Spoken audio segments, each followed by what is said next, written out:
Great, thank you. Next up, we have Cláudia Faria from Agendo, and the talk title is How Can Calendars Encode Workflows in Research?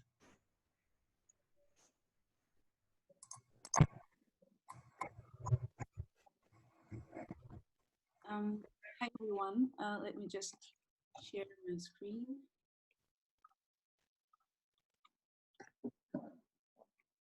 Okay. So I'd like to thank Metroflow for the opportunity to speak today and to and to all of you for your interest in attending. For this session, I have prepared something a bit different from what we have seen in the previous sessions, since we'll not be discussing outstanding science and methods, but rather the management that's done in the background, like that involves the interaction with the supporting facilities and with the facility staff, just to get your experiments done. So in this session, we'll be discussing how calendars can encode workflows and how to make the best approaches to optimize time and resource usage. Now, taking into account that some scheduling systems are not comprehensive enough to allow you to build the best workflows for your facility or fast responding to your commands, often leading to frustration and time waste, or even not very clean and user-friendly, I would like to invite you to take a peek through Agendo's workflows just to show you how it can help you encode and optimize the workflows that you want in what concerns resource management. So how can you encode your workflows using Agendo scheduling system? Let's begin by assuming the following scenario. At the flow cytometry and histopathology facilities, I have 5 calendars: the cell culture hood, a Faxaria and MoFlow sorters, an LSR Fortessa flow cytometer, and a microtome. Now, I want the cell culture hood to be a simple equipment which my users can use alone, assuming that they all know how to use a flow hood and to keep it clean. So I don't want any restrictions here. Let's call it book at ease. For the Faxaria and MoFlow, I want to allow my users to book them freely, but each reservation must be confirmed by me previously, since I'll be the one operating the equipment, as you may know, and I need to be there. So we will call it You Need Me There. Note that Faxaria and MoFlow are both sorters, so we can say that they are similar resources. For the LSR Fortessa, I do not intend to be there, but I want to keep track of its usage. So it will be I know all your moves. And the microtome on its turn is not to be used by users, only by the staff, but I want to keep track of the time that I dedicate using it for each of the user's tasks. So this one will be mine. Now, these are my requirements. And to follow the workflows that I intend, the way I need to configure my equipments is the book at ease resources will be configured as regular reservation. And the way we do this is using Agendo. Under configurations, we edit the calendar or create a new calendar.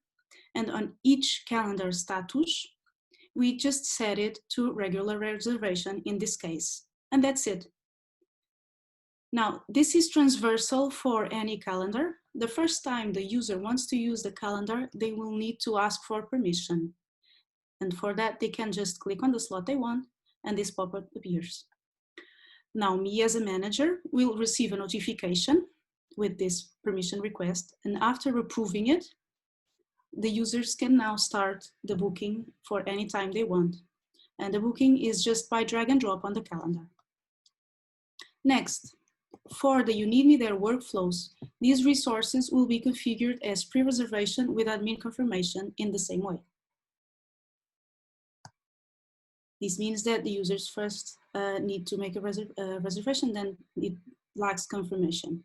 Then I'm going to also define them as similar resources, Faxaria and MoFlow, and you will later understand why this is interesting. For the similar resources, I will have to define this configuration on both of them. Afterwards, when users come to make a booking, they will first make a pre-reservation, and in this case, I've also configured this form for them to fill in with information that I need to operate the equipment. And then I will be notified that their booking needs approval. So after I confirm it,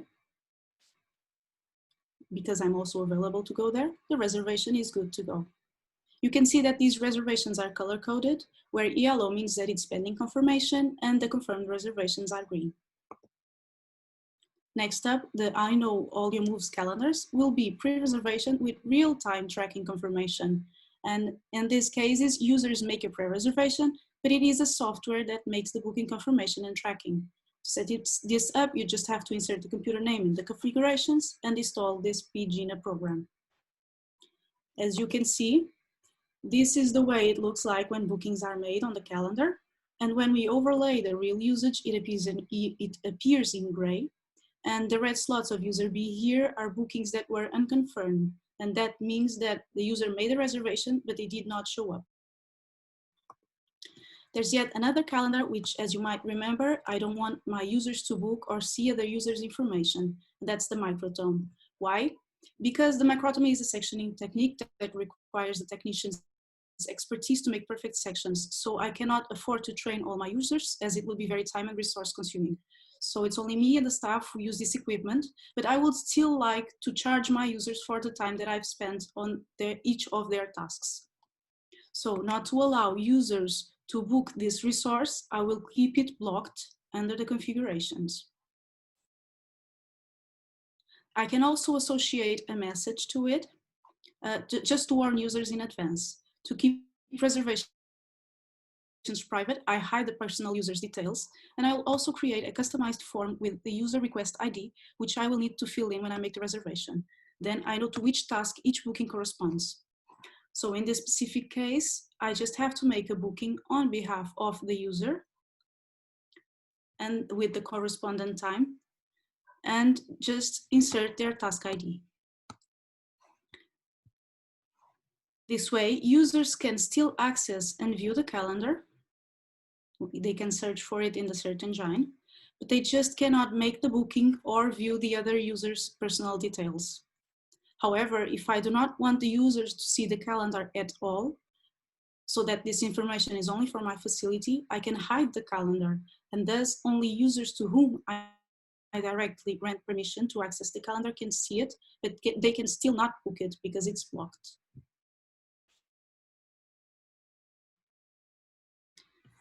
Last, if I'm not alone at the facility, I can also add my fellow managers to the calendar and their intervenients or parties involved. This way, they are granted the same managing privileges as me, including being notified of any reservations, although only I can edit these configurations because I am the admin. Okay, so with this workflow flexibility, you get to make plenty of tweaks to satisfy your whims and make you happy and productive, granting you more time to later dedicate to something else that needs your attention. Now, everything seems fine with my calendars, but for the Book at Ease calendar, I'm starting to notice that some users are making bookings for far too long, not sharing the resource with other scientists, and are not really respecting the good usage practices. So now I need to impose some limitations.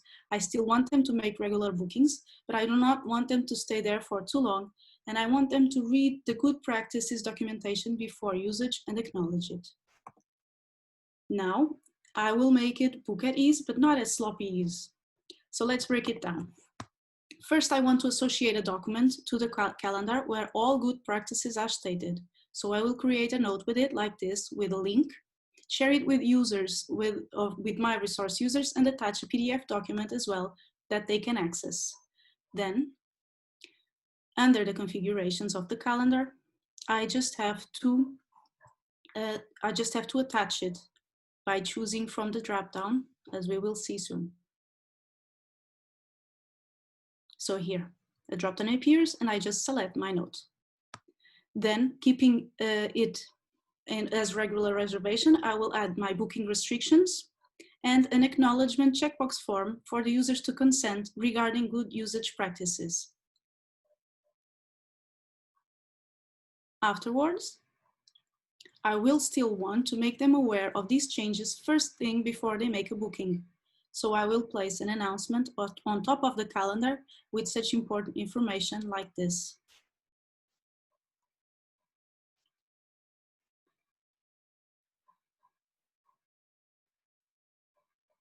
So this is the message, and I can choose to notify users directly as well, if necessary. So now when users come to make a booking, they will realize straight away that they cannot book past the time restrictions that I've set.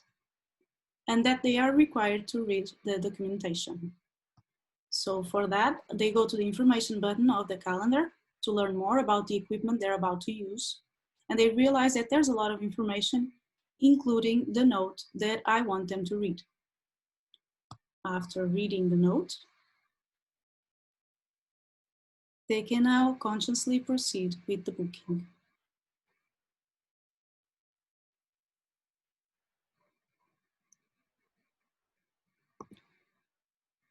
However, I was so cool with the at-ease part of this resource usage that I let users book it without me being there.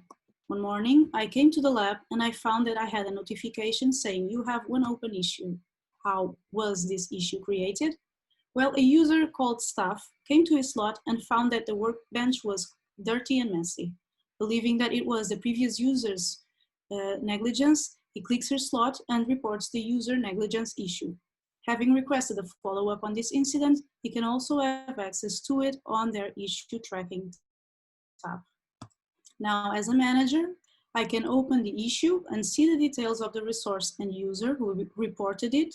And after solving this, I close the issue and decide to take control of these situations by tightening the opening schedule to my working hours under the configurations. And to do so, I just have to set the starting time to 9:30 and end time to 5:30 and take the weekends off. So you can now see that the calendar is restricted to only the time that I've set. And however, I do know users like this staff user that are well behaved and take the most profit of using my facilities out of working hours when no one's around to distract them. So this wouldn't really be fair or flexible unless I grant them access permissions. And these are all the permissions that we have on Agendo, which you can grant to each user depending on their level of expertise and your trust. And for this specific situation, we will be focusing on the in-training and power user permissions, since the power user is usually granted to users with the most privileges, and the in-training permission is granted to users with the least experience. So back to our case, user staff will be set as a power user for the cell culture hood calendar, this way, and user Cláudia will be set in training. I don't have to worry about staff, but every time Cláudia makes a booking, which is now restricted to my labor hours, I will be notified. Now I will just have to enable and configure the power user privileges under the configurations of my resource. In this case, by setting it to no time restrictions, booking on weekends, and also adding a 30% discount out of business hours only. So now from the user's perspective, they can view which permissions they have for each resource under their profile. And then the power users can book out of working hours with no restrictions. And they can still see under costs the discount of their booking that was applied because they are a power user. The users in training, on the other hand, will be restricted to book only for the maximum time per slot under the scheduling tolerance, and every time that they make a booking, this key will appear here, and this means that an assistance was requested because they are in training. So an automatic message will appear to the manager, warning him of this booking, as well as a notification. Now, it's possible to define different prices and discounts for different situations and people. And by doing this, you are also ensuring that people respect their schedules and they are not abusive on the bookings. So you can associate the prices here, an external reference as well that can later be used to make price updates in bulk, define the fee to be applied when bookings are released, and make the assistances paid as well. You can also apply happy hour discounts, which are special schedules that allow bookings in different conditions and prices. Another place to associate prices is under fields, where you can, for example, charge for consumables. If you have a tool that is shared between similar resources, you can also add it here. And the advantage of this is that when a calendar is using this tool, the request field on the other calendar will automatically be blocked because it's already in use on the other calendar and it's shared. So to do so, first you just need to configure these resources as similar and then accept the integration of this shared field in both of the resources. As an example, if I choose to select this shared component X over there in fax area, when the other user goes to the similar resource, in this case MoFlow, to book a slot for the same hours as the previous user, they can see straight away that this shared component X, in this case, is in use for fax area. So if they try to select it, it's not possible, but they can still proceed with the booking. Now let's move to one last scenario. Imagine that you are hosting a course that will happen every Monday for 3 months.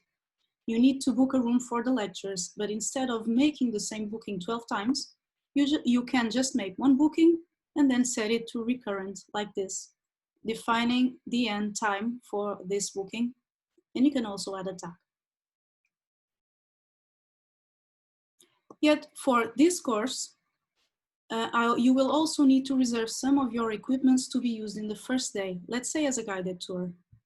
So instead of going to each equipment one by one and make a reservation, you can join them in a calendar group under the configurations, and in this case, all calendars of the flow cytometry facility, and then just go ahead and make a bulk booking for all the resources that are going to be used at that same time.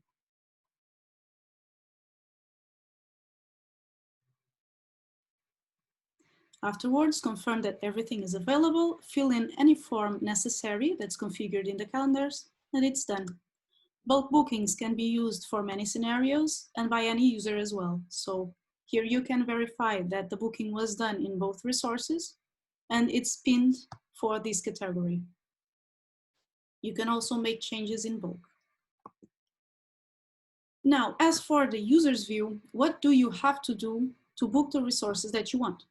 An easy way to know what to expect from a calendar is by reaching the information button. There you can see all the information that the manager set for the calendar and any important note for you to read. Then, as we have seen before, you can make a booking just with 2 clicks and follow the workflow configured of the calendar. If the manager needs to get information from you, they will ask you to fill in this form. And you can also ask for assistance when you need it and leave a message to the managers. Share your booking with other users, and this will share the information as well. And if you are using the data management solution, everything will be stored for long-term consultation. And this is a good thing for open science. If you want to make recurrent bookings, you can make them here, and you can see how much your booking is going to cost. Once you've made the booking, you can still edit it. You can check the details, attach notes or files to it, and this is good to keep all the data and metadata together in the same place for long-term storage. You can report incidents, which go to the issue tracking tab, see who is on the waiting list, and add or view any comments associated to that specific slot. Now, I have mentioned a waiting list, but what does a waiting list mean? In heavily used calendars, every cancellation is a usage opportunity, so whoever sees it first takes it. But with Agendo, you don't have to be forever on top of the calendar. If you click on another user slot that you're interested in, you find 2 buttons, waiting list and subscribe. If you place yourself in waiting list, the slot will change to blue, and it means that if the slot is deleted, you will automatically take it. If you subscribe to the slot, you will be notified if any updates are made to it. And if you subscribe to the calendar, then you will be notified whenever booking updates are made to the whole calendar. Another option to check availabilities is by shifting between similar calendars, which the managers have associated together, as we have seen previously. And by navigating between calendars, you can find that, for example, here in the morning, Faxaria is booked, but MoFlow is available. So you can make, if you want to make your experiment for that time slot, you can use MoFlow. So you see that when one resource is booked, the other one can be free. And actually, in this coronavirus times, we found that this was also a more immediate solution to control the number of people booking in the resources for the same room, where the similar resources are all the resources that are in the same room. And then we can view who booked which resource at that same time. Now, imagine that you have booked the whole day for Delta Vision, but in that morning, you find that your cells are not viable to proceed. So you want to cancel your booking. At this point, you have two options. Either contact the manager to cancel your booking or be independent. So let's leave the manager's contact for last resource, yeah? And your first choice is to be independent. And when you click your slot to delete it, you find that you have three options: release, update, and transfer, and that the delete button disappeared. This is because you passed the delete tolerance. So you try to update the slot, but you cannot, again, because you passed the delete tolerance. If you release the slot, which is similar to delete, you may be charged with a booking fee. So you can attempt a transfer booking to someone that might accept it. You can also tick the option here to release the slot in case they do not accept it, so that you're not fully charged with it. This way, you manage to take responsibility for your slot, not being dependent on the manager's actions. Now, to show you how it works, the other user will be notified, and if they choose to accept your transfer, the slot will automatically be theirs. Just to finish and show you how all this can look like, on your homepage, you can view your upcoming reservations under My Events, and also have an overview of all the bookings that you manage and your own bookings so that you don't get lost. You can also integrate your bookings with Google Calendar by pasting this link to your personal calendar. Agendo's system is also responsive, and this means that it can be used in practically any mobile device. In a nutshell, this is pretty much what we had planned to show you today. Using Agendo, I hope that you can learn some strategies that could be used to address some of the most common situations within core facilities, and at least understand the way calendars can encode your workflows by setting it to regular reservation, pre-reservation with admin confirmation, real-time tracking, blocked or hidden, and the simplicity of the act of making a reservation and many other useful features. The configurability of almost every process and permission flexibility, which can always be further developed to suit your needs. The booking management and interactions between manager-user and user-user, so that users can also handle their bookings without the manager intervention, but according to pre-established rules. And the clean and responsive overview of all bookings. Thank you so much for attending. I hope that you may benefit from what you've learned here, increasing your productivity as research professionals. Please feel free to check our other webinars about requests and communication, which you can also access through our website, and to check our social networks for any updates. If you want, you can always reach me if there are any other informations that you would like to learn, and I would be happy to take any questions you might have now. Thank you. Thank you so much, Claudia. That was absolutely wonderful to hear all about that. And the Agendo tool. So we do have a couple of questions. One question that came through is, do you have the capability to share more than one calendar simultaneously? So say we have 5 ARIAs, for example, that are, similar, that we can transfer appointments between. Do you have that ability? You can set as many similar calendars as you need, and then it will appear. I don't know if I can share my screen and make a live demo, but if you want to make a demo, just contact me and I will show you everything. But yes, all the calendars that are configured to be similar are set there, just like the other one. And then you just have to shift, all of them will appear in the calendar, and you can just navigate between all of them as you need. Wonderful, thank you. We also have another question. Great talk, thank you. Can this be integrated into our institution's financial systems for billing purposes? Yes, it can. We have an API, And the most interesting feature here is that if you have everything integrated, you just don't have to worry about anything anymore, because the billings and the data transfer is done automatically. Mhm. So in cases in institutes that don't use this API, they just have to click on the send button and they send a report to the financial officers or to the PIs or to whoever they configured. If they have this API, this will be sent automatically after a given time. So yes, there's this integration. Mm-hmm. Okay, wonderful. And then I have a personal question. So I'm wondering if there's a way to easily track training of users. So for example, at our institute, we do hands-on self-sorting training, and it's 5 sessions. So I'm curious if there would be a way to easily track which session a user might be on as they're going through hands-on sessions. And then, Well, yes, sir. oh, go ahead. Yeah. I was just thinking that I don't think we have this specific feature. Of course, we can always develop, because we are always interacting with users and our programmers, and we ourselves work at core facilities, so we are handling all this.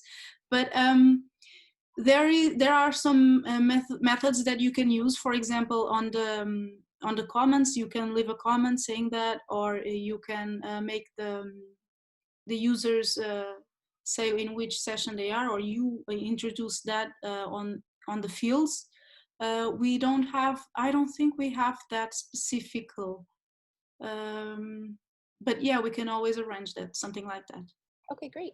And then one last question that we have before we wrap up. For that waiting list, I think that's, you know, that was very interesting to see.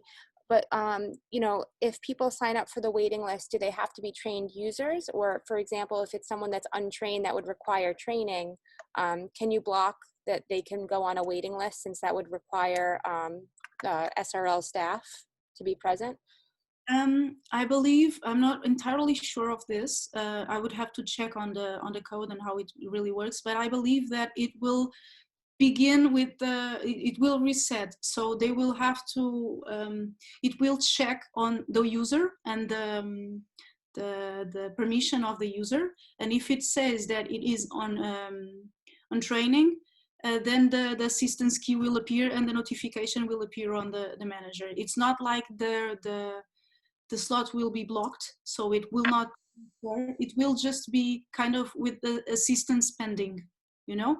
So the user can use it, but it's not yet super confirmed because it needs the assistance. Okay, perfect. All right, thank you so much, Claudia. That was an absolutely wonderful talk, and that's all the questions that we have, and thank you again. Thank you, Kathy. Thank you all, and feel free to contact me anytime. Many thanks for this opportunity.